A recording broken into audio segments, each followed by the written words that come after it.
Hello friends, my name is Emile and welcome back to some more Forza Top Gear laps, and welcome to the first of a 4-part mini-series where I'm going to be taking a look at some sports cars here in Forza Motorsport 6, and we're going to be kicking that off with some classic sports cars, the first of which is this car right here. This is the Toyota 2000 GT, 150 horsepower, 130 pounds-foot of torque, 2,550 pounds of weight.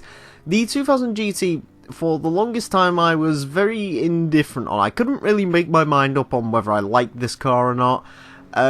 After so long, I think I'm starting to come around to this car a little bit more. I'm starting to like the looks a little bit more. I'm finding out more about this car's history and so on. It does help. Another thing that has actually helped has been driving this car here today. The 2000 GT is actually a really great handling car, actually, you know, for its age. These sort of older sports cars are usually a bit of a mixed bag when it comes to the way they drive. Some of them are just absolute boats, like muscle cars, but others can be really very good handling cars, and this one, yeah, it's a great handling car. Is it excellent? No, not by any means, but it is pretty decent. It is decently quick as well for what it is. I mean, 150 horsepower, it isn't a lot compared to today's standards, but it is pretty darn quick. You know, it doesn't weigh that much, 2,550 pounds. Actually does make it the second heaviest car here today.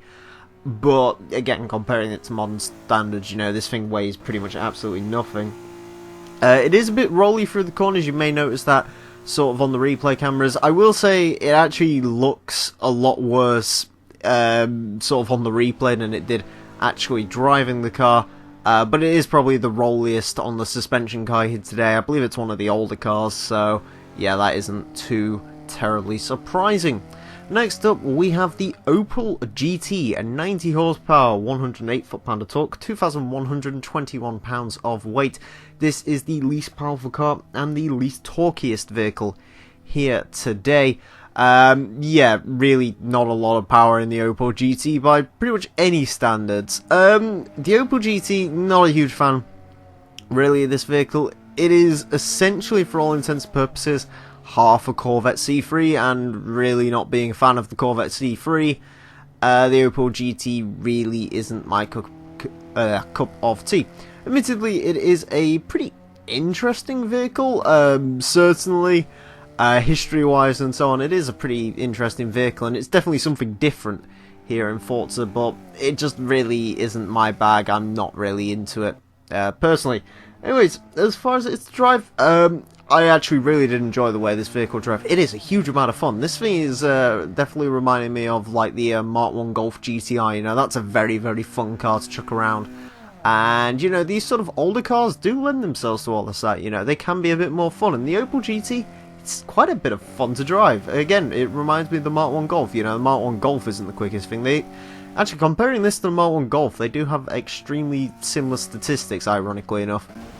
But yeah, ultimately I would take the Golf over the GT pretty much any day of the week. The Golf is just slightly quicker, a bit better handling, and much better looking in my opinion. But, you know, the Opel GT, it's not a bad vehicle. It is tremendously slow. But, I mean, you know, 90 horsepower, what do you really expect? Moving on now to the BMW 2002 Turbo, 168 horsepower, 181 pounds-foot of torque, 2,381 pounds of weight. This is the most powerful vehicle here today, by a relatively decent margin, in fact. The BMW 2002 Turbo, again, very similar to some other cars here today, wasn't really a huge fan of it. I am starting to sort of come around to the 2002 Turbo a little bit. I'm not a huge fan of BMWs just in general, you know, none of them really tickle my pickle all that much. But, you know, this thing is a pretty legendary car, all things considered. And as far as cars go here today, it is the quickest in a straight line. There is no doubt about that. You know, 168 horsepower. This thing weighs just over a ton. And it does move. Even by today's sort of sports car standards, this thing is in a straight line. It isn't bad. You know, it is pretty quick. It won't keep up with an M3 or anything like that. God, no. But, you know, compared to some more sort of Subaru BRZ GT86, I reckon this could give them a run for their money in terms of speed. Handling wise, okay, yeah, the BRZ is a much better handling car than this. It is a relatively slidey vehicle, the 2002 Turbo. It's not bad, and certainly, you know, if you sort of stiffened up the suspension and stuck some tyres on it, I'm sure this thing could be a pretty darn good handling vehicle. But as it stands from stock, it is a bit slidey, but yeah, still a really good car, actually, for what it is. It was a lot better than I was expecting it to be. Moving on to the Alfa Romeo GT V6, 155 horsepower, 157 foot-pound of torque, 2,840 pounds of weight. This is actually the heaviest car here today, which, yeah, I mean, it doesn't even weigh that much, really, does it? It is the second most powerful vehicle here today, just behind the 2002 Turbo. Of course, the Alfa GT V6, it's an Alfa Romeo, so obviously I love it. It is a pretty cool car, not one of my favourite Alphas of all time. I've heard these things are absolutely excellent in real life. Jeremy Clarkson has owned one and said it was an absolutely fantastic car, even though it never worked properly a lot. And yeah, you know, it is a cool car. I do like the Alfa Romeo GTV. As far as the actual driving is considered, this thing, it is pretty darn decent. As far as sort of all-round performance cars go here today, this is one of the best ones here. You know, if you want a car which can do, you know, some straight line speed and handling, this is probably one of the best rounded, if not the best rounded car here today. It isn't as quick as in a straight line as the 2002 Turbo. It hasn't quite got the handling of some of the other cars here, but it does marry them both together pretty well, and the GT-V6 does make a pretty good noise to go along with that as well. So yeah, if you want something that's a little bit different to drive, maybe something that you haven't really considered before, the GT-V6 wouldn't actually be a bad choice. So go out, drive it, see what you think of it. Maybe I'm crazy, but yeah, I thought it was a really rather solid vehicle. Next up, we have the Fiat 124 Sport Spider, 102 horsepower, 107 foot-pound of torque, 2,310 pounds of weight. Of course, second least powerful vehicle here today, second least torquey vehicle here today as well. It has got more power and torque than the Opel GT, but that isn't really saying much. However, the 124 Sport Spider, I've actually built one of these things up before in the past. I did a video on it, and it actually turned out to be a relatively successful car. It's a pretty good handling car, quite a fun vehicle to drive as well.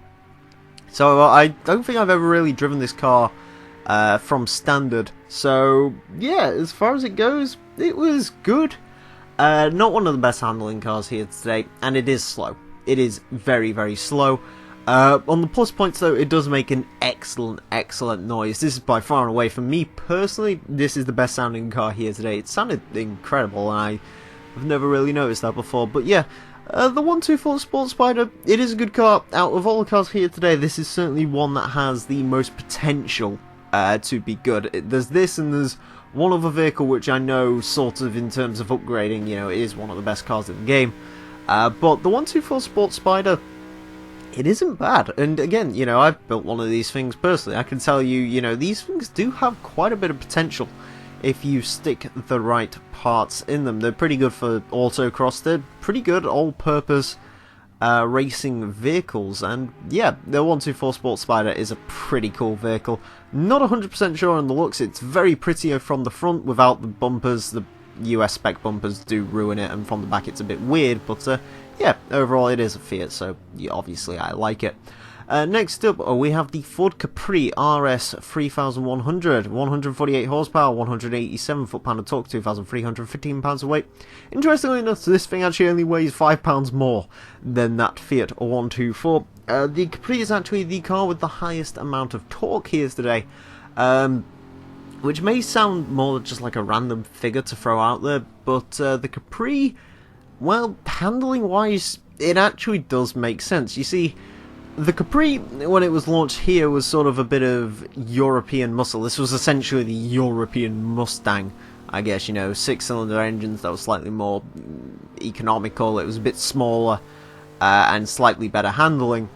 And that kind of makes sense, because the Capri, it does handle kind of like a muscle car does in the game. It is good. It is marginally better to drive than most muscle cars, I'd say. But it is very similar to them. It is quick as well. It is very darn quick, in fact. Again, I don't really think it rivals the 2002 Turbo, but I think it gets close. I mean, it isn't too far off the mark of what that 2002 Turbo will do in a straight line. Round the corners, nope, it won't keep up with it. In fact, in terms of like overall handling, probably the worst car of today, but it is still good.